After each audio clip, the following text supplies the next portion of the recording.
Жаңа жұмыртқаға да береміз дегенде таң қалдым да мен.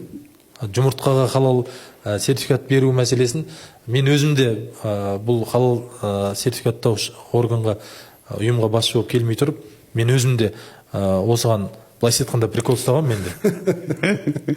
Тауық пен қораз дәрет алып жақындасты ма, немесе тауық дәрет алып туды ма жұмыртқаны деп ойлайтынбыз. Сөйтсек бұл халал екеніне, халал емес екеніне негізі өте маңызды дүние.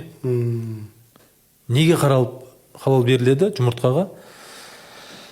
Тауық бағу бұл өте машақаты көп дүние екен. Біз ауылда ғана тауықтарды, тәйіліп жүрген тауықты көргенбіз ғой.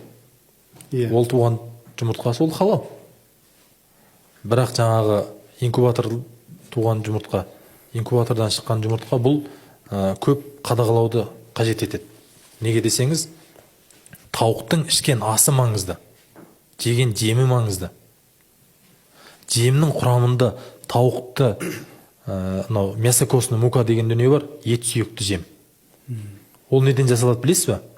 Ол жаңағы мысалы бір тауық фабрикасы күніге 200 мың тауық сояды. 200 мың тауық сояды. 200 мың тауықтың 200 мың басы, 400 мың аяғы, 400 мың қанаты бар. Бірақ күндік есептеңіз, 200 мың бас, 400 мың аяқ, 400 мың қанат не болды? Үлкен тау болды. Бұны не істейді? Бұны қайтадан өңдеу арқылы тауықтың өзінің жеміне қосып жібереді. Өлгендері бар. Бұның барлығын қайтадан тауықтың жеміне қосып жіберетін болса, ол каннибализмді оятады.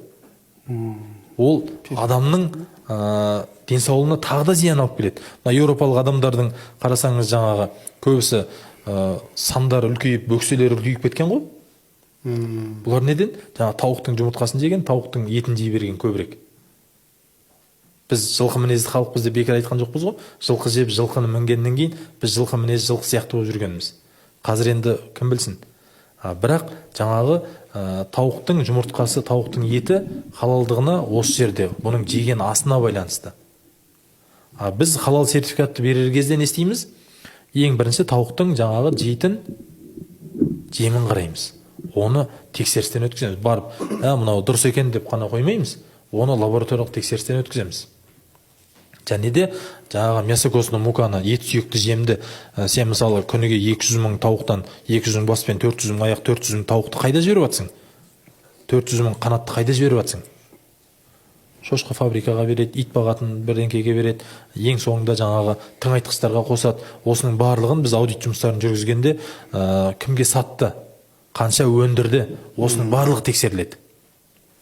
Әйтпесе ол, мен мясокосный мука бермеймін деген сөзіне сенбейміз оның. Оған сенетін болса, ол бәрі бізге айта салады ғой. Блоқтан төгіп не дейді? Мен мясокосный бермеймін дейді.